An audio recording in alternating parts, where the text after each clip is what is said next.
Bapak Ibu, yang perlu kita ketahui bahwa sirkulasi darah dalam tubuh kita itu ada jalur besar, jalur kecil, bahasanya untuk memudahkan itu. Sumbatan bisa ada di dalam, bisa ada di luar. Sumbatan yang di dalam membersihkannya hanya bisa dengan fasdu yang paling bagus, yaitu di sumbatan di pembuluh vena besar tadi. Kemudian sumbatan di pembuluh kecil itu efektif diatasi dengan teknik bekal. Nah, saya pernah mendapatkan 2 kasus yang berbeda pada kasus jantung koroner. Jadi sumbatan pada jantung koroner bisa di pembuluh besar, bisa di pembuluh kecil. Waktu itu saya pernah menangani jantung koroner yang sudah tahunan dan tiap hari konsumsi obat dokter. Alhamdulillah, qadarullah, dengan sekali fasdu itu Bapak bercerita kalau seperti tidak sakit lagi. Berarti apa? Setelah fasdu lepas sumbatannya. Dan kasus seperti itu banyak. Orang-orang dengan gejala sumbatan jantung koroner selesai dengan terapi al-fasdu. Kasus yang lain ada jantung koroner juga. Itu sudah saya terapi al-fasdu, tidak ada perubahan yang signifikan. Kok berbeda dengan sebelumnya kan? Akhirnya apa? Saya lakukan tindakan topung dulu, Pak. Saya cek. Nah, saya gunakan teknik topung. Ternyata di titik jantung itu memang terjadi penebalan lemak. Nah, setelah saya urai perlu makannya, kemudian baru dibekal. Selang 2 minggu pasien datang, progresnya lebih bagus. Nah, di situ. Ternyata apa? Faktor sumbatan ada di dalam dan ada di luar. Maka ketika kita sampaikan kepada pasien, nanti pasien apa? Dia akan merawat tubuhnya ya sebaik mungkin dengan 2 terapi, Pak. Jadi kalau sekarang sudah terbiasa dengan bekam, insya Allah nanti bekam tetap bisa dipraktekkan. Yang sudah biasa fasdu, sudah enak dengan fasdu, sempat bekam ditinggalkan karena cari yang praktis kan, bekam dipraktekkan lagi. Insya Allah seperti itu, sehingga Pak, kalau ada yang tanya baik yang mana bekam dan fasdu, semuanya baik. Tinggal kondisi pasien. Tapi yang berkaitan dengan menguras limbah metabolisme, okay, yang saya pahami selama ini, penumpukan kolesterol, asam urat, trigliserid itu banyak menumpuk di jalur vena. Karena memang volumenya lebih banyak di situ. Nah, ketika trigliserid dan sebagainya itu ketika sudah menumpuk di dalam, baru dia akan meluber di pembuluh kapiler kecilnya. Maka ketika kecenderungan kolesterol trigliseridnya tinggi, itu baru muncul ketika dibekam itu nampak sedikit. Biasanya warna putih terus kayak ada minyaknya itu. Itu yang sering kita jumpai pada kasus bekam. Tapi kalau kondisi kolesterol trigliseridnya tidak terlalu tinggi, dengan bekam tidak nampak rata-rata. Jadi kalau kondisi orang itu trigliserid tinggi, asam urat tinggi, kolesterol tinggi, langkah yang bagus untuk tahap pembersihan itu adalah dengan teknik al-fasdu. Kemudian teknik al-fasdu ini sebenarnya apa? Sangat bagus dipakai kondisi di awal bulan atau akhir bulan, yang mana secara siklus alamiah itu kondisinya dingin. Itu tubuh manusia juga sama seperti itu. Jadi al-fasdu ini kan darah yang mengendap, Pak. Jadi darah yang mengendap di dalam itu apa? Biasanya tadi di awal bulan, di akhir bulan, atau kondisi pada daerah yang cuaca dingin. Gitu. Tapi kalau bekam itu kan darah yang panas, sangat efektif karena sudah ada di permukaan bawah kulit. Nah itu maka sunah berbekam di pertengahan bulan, tinggal mulai kan seperti itu. Tapi secara umum kita cermati di Indonesia ini kan,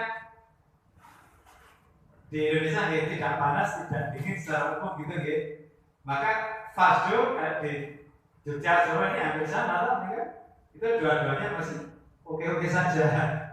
Mungkin kalau di Timur Tengah yang panasannya ya terkenalnya dengan hijamah bekam karena cuacanya panas. Mungkin kalau di Indonesia kayak di Jawa Barat, Bogor kan fasdu juga sudah populer yang tradisional itu. Bahkan saya punya pasien itu mbahnya praktisi al-fasdu tahun 50-an gitu kan. Zamannya Pak Karno itu tahun 50 sudah ada. Dan yang pasien saya ini sudah 20 tahun menjalani terapi al-fasdu, baik terapis al-fasdu. Nah, dapat cerita unik nih Pak. Pasien saya yang sudah 20 tahun fasdu ini pernah mengalami hati suri, gitu ya. Ceritanya tipes atau apa, demam tinggi, dibawa ke rumah sakit. Itu kurang lebih 21 hari atau hampir 1 bulan, koma. Ruhnya sudah kemana-mana itu. Terus sama keluarganya bawa pulang, sama mbahnya tadi yang ahli fasdu, di fasdu hidup sadar. Ada kejadian seperti itu. Jadi kondisi orang yang mati suri itu, ini kan, sama mbahnya itu di fasdu, kemudian dari fasdu itu dia punya siuman sadar. Sekarang masih hidup dan masih rutin fasdu sama saya. Nah, dia punya pengalaman seperti itu, kemana-mana, misalnya ke angkringan, ke Indomie itu sering berpesan fasdu di masalah kesehatan seperti itu sampai kayak gitu. Sudah ribuan orang yang diwati-wati pernah fasdu.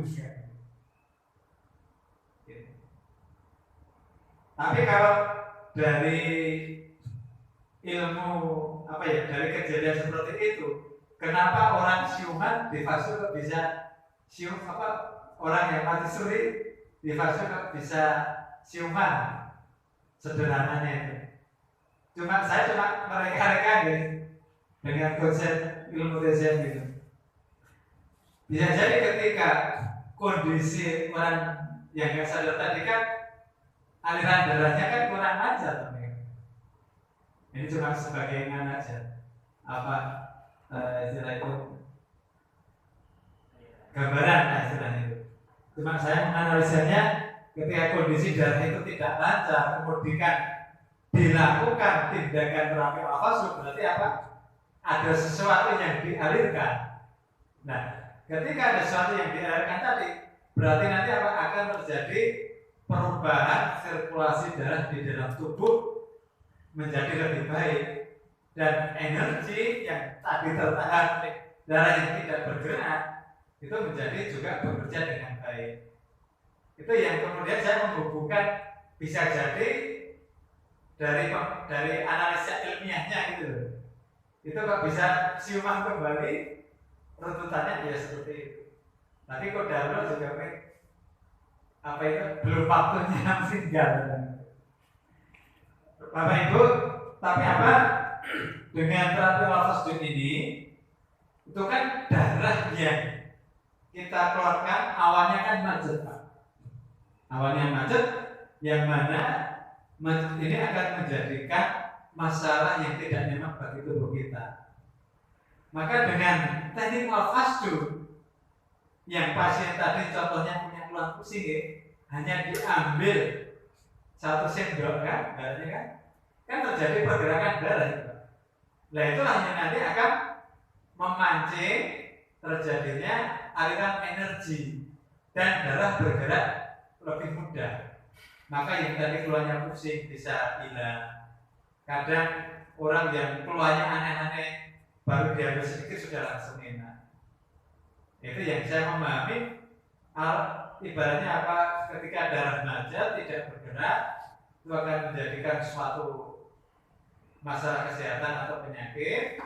Kemudian ketika gerakan sedikit saja dengan teknik al-fajr, maka terjadi perubahan sirkulasi darah dan kencing yang tadinya mungkin pegal-pegal, kesemutan, pusing dan sebagainya bisa berangsur membaik atau bisa spontan hilang keluhannya. Seperti itu. Ya mungkin ini yang tambahnya nanti bisa dilanjut sesi yang lainnya. Sekarang Mas dari langsung apa gitu? Monggo siapa yang mau? Coba ada keluarnya satu keluarnya benar nih penjelasannya. Yang dirasakan sekarang apa? Kalau saya ininya tadi saya itu. Oh kan, kemang. Iya kemang. Oh iya, oke. Nah nanti sebelumnya kan ditanyakan dulu apa riwayat sakitnya sudah berapa lama, sambil nanti menggali data dari pasien. Oke. Coba yang dirasakan polanya hari-hari yang seperti apa? Di siklus ini itu kayak kemang. Kayak kemang ya. Ini kalau saya periksakan ke dokter ini katanya dari serbu. Dari serbu. Terus yang lainnya? Kalau dia sini bagian ini kaku-kaku. Nah ini satu jalur ini Pak. Kalau satu jalur ini enak. Ini kaku-kaku ini tensi berapa? Tensi kemarin terakhir normal ya? 110 per 80 ya? Cuman ini yang akhir-akhir ini yang saya rasakan itu kayak agak ngantuk. Agak ngantuk. Masa itu nggak tahu bukan nonton Habib. Lalu sering lihat itu.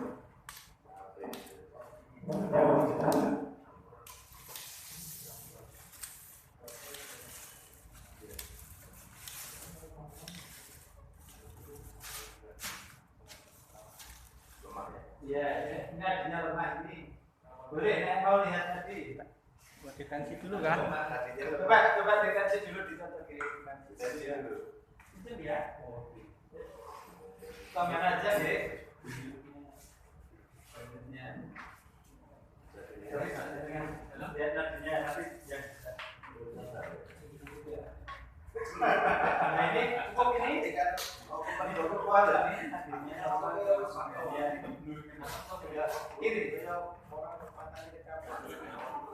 ini jantung kiri enggak habis masuk pagi nanti malam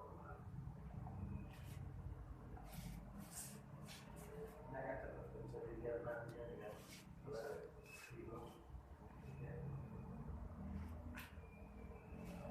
Caranya gimana? dirasakan Berapa bentuknya? tidak dulu ya. ini kan seperti ya kalau gini cepat gini kuat ini biasanya yang sering pusing itu kan ketika dia nadinya lemah halus iya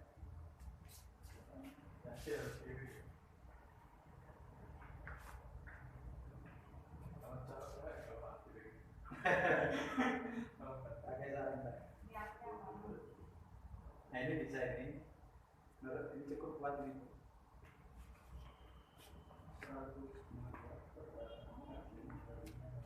ya cukup apa mas?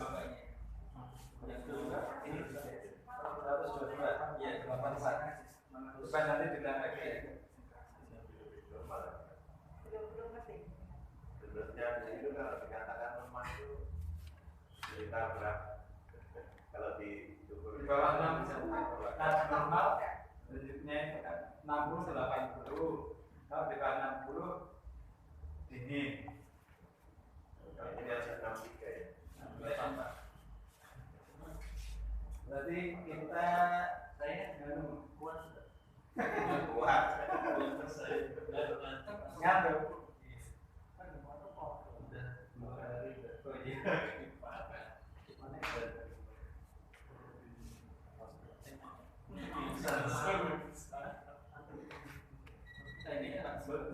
ya bisa